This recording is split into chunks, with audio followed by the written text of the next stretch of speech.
que esa gente maneja, manipula. La Policía Nacional, nosotros le llevamos, estamos trabajando sobre la documentación masiva, la identificación para los días de las elecciones. Ellos manejan cédula de identidad, miles llevan la justicia electoral, manipula también los tres poderes del Estado, manipula, señor integrante de todos los panelistas. Porque la justicia electoral en Navarica, Azapá, en la Junta Cívica, en el pueblo, representantes de todos parientes, su cuñada, su macho y todo, ¿entendés? Entonces, no es que su nieto ni tatarabuelo. Entonces, así se maneja de un clientelismo político. Y estamos en la misma situación, es una dictadura. ¿Entendés? Que el pueblo no tiene participación, no es una verdadera democracia. Esa es mi denuncia claramente en todas las instituciones que existen en el departamento de Tarapacá a nivel nacional. Eso es, gracias. Bien, gracias, compañero. Yo quería hacer una pregunta concreta nomás a todo el grupo de las episcopales paraguayas, representantes al catolicismo dentro del Paraguay y dentro de todo el mundo. Hubo varias personas que representó al catolicismo dentro de lo que concierne a la vida de Jesús, a un cristianismo auténtico, a un cristianismo sano. Y también hubo mucha gente que se inmiscuyeron dentro de esa falsa organización, porque como yo le digo, nací en el 71, yo presencié la tortura que decían que era de Stroessner, me inmiscuí en muchos aspectos, aprendí de la pregunta terminó, aprendí de la picardía y de la diplomacia del catolicismo, aprendí y me inmiscuí, me hice humilde, pero aguantando y esperando lo que la palabra de Dios me dice, porque me dijo, Dios mío, te prepare y vas a estar enfrente de ellos. Señores, si ustedes hacen un arrepentimiento verdadero, un arrepentimiento genuino, que es el que enseñaba Juan el Bautista, decía, arrepentidos y volver a mí. ¿Y qué significa eso? ¿De dónde empezó hasta dónde llegó?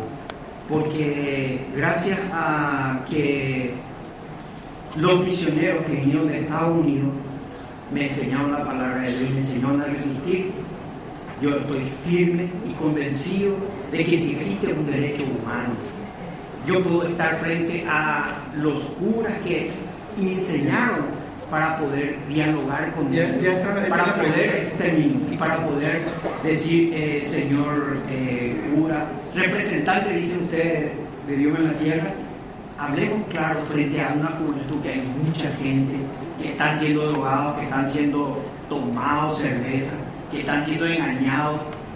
Hablemos claro, digan la verdad y Dios le va a perdonar. Eso es todo lo que les pregunto, si ellos se animan. Gracias. Compañera breve, por favor. Buenas tardes. Solamente quería comentarles un tema del cual se escucha. Un poquito más fuerte, por favor. No, es Hace un poco la voz porque en el tiempo no está abierto para él. Ahí está. Buenas tardes. Solamente quería comentarles un tema. En San Juan Bautista de las Misiones, un extranjero, un señor uruguayo que vino en el año 1900, mi abuelo, por línea paterna, fue presidente de la Comisión Pro Construcción de una escuela. Este señor trabajó mucho por el lugar para el progreso de San Juan específicamente. En 1976, Alfredo Stroessner le coloca a esa escuela el nombre de Dr. Víctor Natalicio Vasconcelos, un colaborador de Alfredo Stroessner. Bueno, yo empecé a hacer los trámites para solicitar el cambio de nombre del colegio. Y solamente esto les quiero leer. Hay personas que hicieron manifiestos de apoyo en el ámbito cultural y otras en el ámbito del derecho humano. En San Juan Bautista los manifiestos de apoyo son los siguientes. Desde el monseñor del lugar, Mario Melano Medina, 3 centros culturales entre ellos el más importante del país, el de Pío Barrios. La asociación, Fulvio Oleano, que es otro de los representantes de la víctima de la dictadura, y el intendente. En Asunción, manifiestos también de apoyo, tanto a nivel histórico como al derecho cultural. La Comisión Nacional del Bicentenario, reconociendo los méritos de este señor uruguayo en San Juan Bautista. La CONADE, un manifiesto firmado por el profesor Reyes. El historiador Luis Perón, reconociendo los méritos y la trayectoria de este señor. La presidenta de la Academia Paraguaya de la Historia también hace su manifiesto. El defensor del pueblo adjunto, el señor Edgar Villalba, la Asociación Americana de Juristas, representada por el señor Martín Almada, la Comisión de Educación, Cultura y Culto de la Cámara de Diputados le pidió al señor ministro de Educación que se expida al respecto, y a través de que yo solicité que se me permita exponer el trabajo de investigación al que yo había llegado, ellos también le piden al señor ministro de Educación Real que por favor se expida, que hay un tema cultural para este cambio de nombre. CODEUPI también pide al señor ministro de Educación que se expida al respecto y apoya el cambio de nombre. Está la Dirección de Verdad, Justicia y Reparación, que también hizo su participación y la nota. Perdón, ya termino. Es para comentarles que a pesar de tener tantos manifiestos históricos y tantos manifiestos de representantes de derechos humanos, el ministro hace caso omiso. Me parece bien que el señor presidente de la República pida perdón, pero que con eso no basta. Creo que con esta introducción ustedes se pueden dar cuenta hasta qué punto está hoy el tema de derechos humanos, derecho cultural en el país. Hace caso totalmente omiso a la parte histórica y a los representantes más importantes de derechos humanos en el Paraguay. Tomamos nota, compañera, tomamos nota. Y la próxima vez, con eso cerramos, por favor, brevedad. Bueno, yo soy el ingeniero Carlos Duarte, de la Democracia Cristiana, y bueno, me siento indignado. Y quiero hacer un alto de desagravio al profesor Luis Alfonso Reyes. Y como dice Kirchner, terminó el tiempo de protestar en voz baja. Como ustedes saben, el profesor Reyes es fundador de la Democracia Cristiana en el año 1960. Y el año pasado, a los 50 años, el profesor Reyes hizo una disertación en el Cabildo a los 50 años de la Democracia Cristiana. Y el tema fue sobre los derechos humanos. Entonces, ¿qué pasó en ese evento? El profesor Reyes fue recibido por el presidente de la CONADE en ese momento, el arquitecto Rolón Pose, y le acompañó su director ejecutivo, el arquitecto Silvio Corbetta. ¿Quién es Silvio Corbetta? El ministro del Interior, Sabino Montanaro, Augusto Montanaro, fallecida hace un par de días, tenía un secretario privado, Tomás Corbetta, y su hijo, el arquitecto Silvio Corbetta, director ejecutivo del CONADE. Le dio un abrazo a nuestro gran, ilustre profesor Reyes, uno de los tantos piropos que tenemos al profesor que le dieron: patrimonio, testimonio vivo, el gigante de los derechos humanos, monumento a la coherencia viva, persona exótica, ícono de compromiso de coherencia. Fue recibido por un descendiente de la dictadura, un hombre escombro, como dice, hombres escombros son los que gobiernan. ¿Dónde están los héroes? Bueno, ¿por qué Rolón Pose le mantuvo a Corbetta? Y aquí está la respuesta. Había sido Stroessner, fue su padrino de boda. Ese es nuestro ministro hoy de la Senavita. Entonces, profesor, quiero hacerle público el desagravio que le hizo el profesor, el arquitecto Rolón Pose, entregándole este pergamino de desagravio. ¿Y qué dice? A los dirigentes genuinos de mi partido, a los medios de comunicación, a la opinión pública, los abajo firmantes, dirigentes históricos y afiliados del Partido Demócrata Cristiano, expresamos por este medio nuestro más enérgico repudio al accionar del presidente con permiso del arquitecto Gerardo Rolón Pose en el acto del cincuentenario de nuestro glorioso partido celebrado el 6 de marzo en el Cabildo de Asunción. Los que sufrimos en carne propia el yugo opresor de la dictadura astronista, quienes fuimos ultrajados en nuestros derechos civiles constitucionales, quienes hemos perdido familiares y amigos por defender ideales democráticos y dejado jirones de nuestra vida en las mazmorras asesinas, condenamos que el arquitecto Gerardo Rolón Pose haya invitado ese día al heredero del secretario ejecutor de uno de los principales culpables de la desaparición de compatriotas paraguayos y militantes de nuestro partido. Ese día, en nuestro cincuentenario, Gerardo Rolón Pose demostró el material con el cual está formado. Mostró su hilacha, invitó al arquitecto Silvio Tomás Corbeta Vicocero, hijo de Tomaní Corbeta, secretario y lacayo del asesino Sabino Augusto Chanchito Montanaro, para dar la bienvenida a uno de nuestros más insignes dirigentes, el profesor Luis Alfonso Rex, quien brindaba una conferencia sobre el derecho humano y defensa de la vida en el rol del Estado. Luis Alfonso Rex, que es un ejemplo de coherencia, de lucha, de compromiso, de transparencia y de honestidad, no se merecía tamaño despropósito. Con este accionar queda claro para la opinión pública y toda la dirigencia del PDC que el pasado que Rolón Pose nos quiso ocultar hoy está saliendo a la luz pública. Lamentamos profundamente que el ahijado de nuestro mayor persecutor, el general Alfredo Stroessner, hoy sea nuestro presidente con permiso. Profesor Luis Alfonso Rex, tenga usted nuestra más sincera disculpa. Atentamente.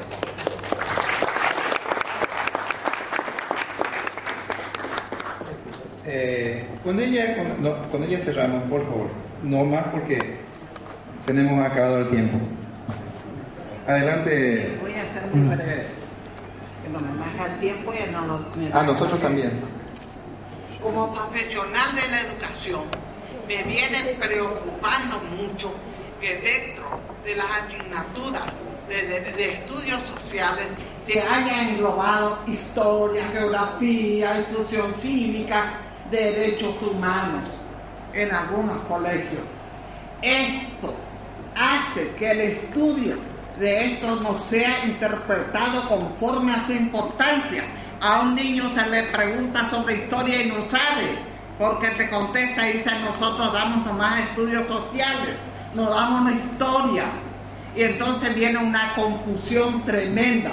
En ese sentido, yo había presentado en el Parlamento hace muchos años que figure como en el currículum entre las principales asignaturas derechos humanos, porque eso es lo que estaba afectando no solo al Paraguay, sino al mundo entero. Por eso espero que hoy, ya que mi proyecto pasó al archivo, espero que esta comisión tan importante se encargue de impulsar que yo como soldado iré acompañando a todo el proceso y que se enseñe como asignatura derechos humanos, que así figure. Muy bien. Tiene la presentación, entonces acerca y hay dos preguntas que pueden ser respondidas. Adelante, profesor. Adelante, profesor. Tan cierto que yo indignado, pero quiero agregar algo mucho más delicado. En la Facultad de Filosofía de la Universidad Nacional habíamos conseguido incorporar el plan de estudio de derechos humanos. Ahora lo sacaron. Derechos humanos. Ahora lo sacaron. Eso es lo que quiero decir. ¿Cómo andamos derechos humanos? Ahora lo sacaron. Bueno, quiere decir entonces que ni siquiera sobre el particular se da importancia. Ese fue el tema que yo desarrollaba. Pero algo mucho peor aún. En la Constitución Nacional, pues yo fui uno de los constituyentes, hay un capítulo especial dedicado a la educación. Y es de carácter obligatorio la enseñanza de los derechos humanos. No solamente como materias transversales, sino como una materia compleja, multidisciplinaria, con una función específica. Y eso desgraciadamente no se da en otro ambiente, cuando que en otros países se da. Más todavía Paraguay necesita, porque la violación sigue siendo una constante en nuestro país.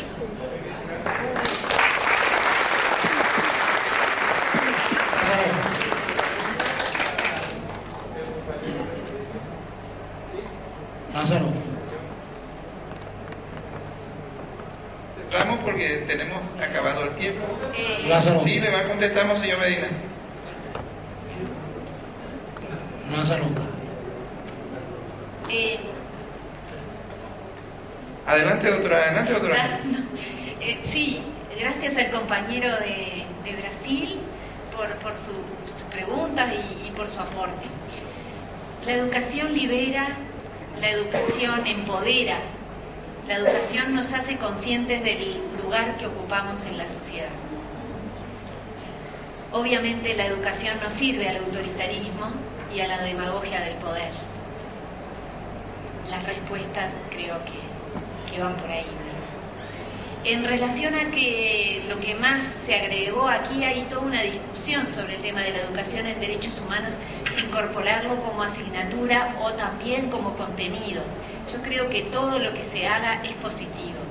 Ni que hablar que la asignatura, y eso es algo sumamente relevante, y quiero destacar la experiencia uruguaya en ese sentido en materia de educación en seguridad pública, que hoy el agente de segunda, que viene a ser, no sé cómo sería aquí en Paraguay, el policía que está en la calle, que atiende los casos más sensibles a la población, pero en la cotidiano, en la democracia, tenga conocimiento sobre derechos humanos, tenga una aproximación, creemos que es sumamente válido y es una tarea muy difícil de llevar adelante, pero que se está haciendo.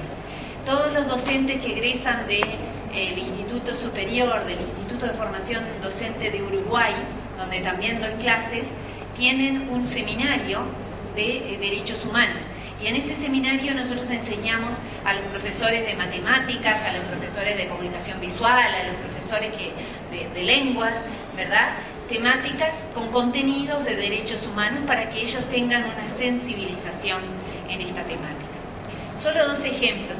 Una vez, visitando el Museo del Holocausto en Houston, vi una imagen de la quema de libros por parte del régimen nacionalsocialista.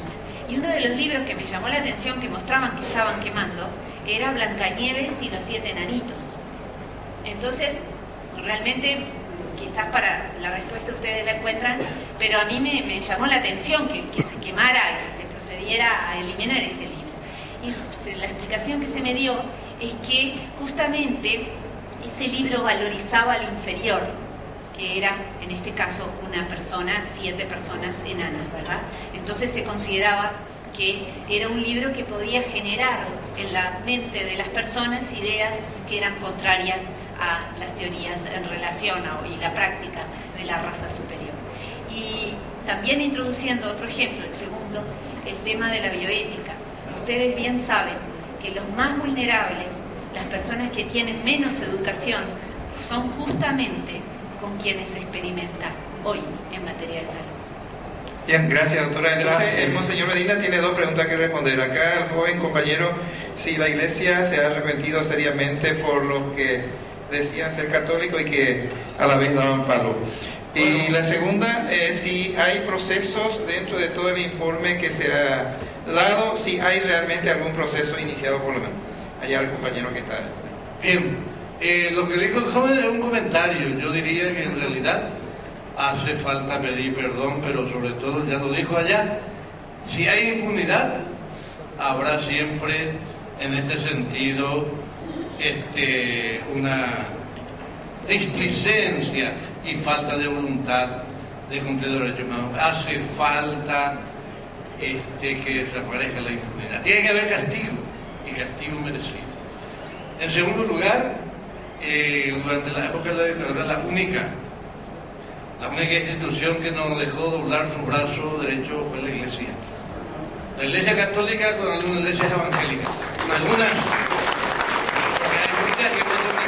que querían hablar de política porque eso es anticristiano. La Iglesia Evangélica Bautista permitía el arrepentimiento en alta voz y en público, de confesión de pecado para un arrepentimiento genuino. Yo no sé si eso puede hacer. Está bien, alguna iglesia, la respuesta te va a dar alguna iglesia evangélica, pues la mayoría no se metieron en cuestiones políticas, como hasta ahora. Y hoy están en el poder, luego están en el poder. De todas maneras, seguimos nosotros teniendo alguna iniciativa en este sentido para promover la defensa, promoción y defensa de los derechos humanos. Hacemos lo que podemos en los colegios, en la escuela. Nosotros estamos teniendo, por ejemplo, algunas charlas por ahí para justamente basados en las conclusiones de la Comisión de Verdad y Justicia para enseñar a la gente qué es lo que pasó.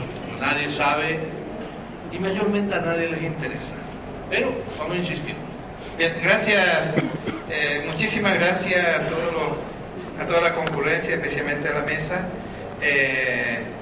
por permitirme también trabajar esta tarde y procurar dar mi pequeño aporte. El compañero Alcides Vergara tiene un escrito que... ¿Cómo parejo, Alcides? Porque te dejo el micrófono. Y a la vez le convocamos a don Manuel Izaguirre aquí para entregar algunas cosas. Sí, ya. Adelante. Lázaro. No, ya no se da palabra porque ya no hay tiempo, compañero. Me disculpan, por favor. Me disculpan.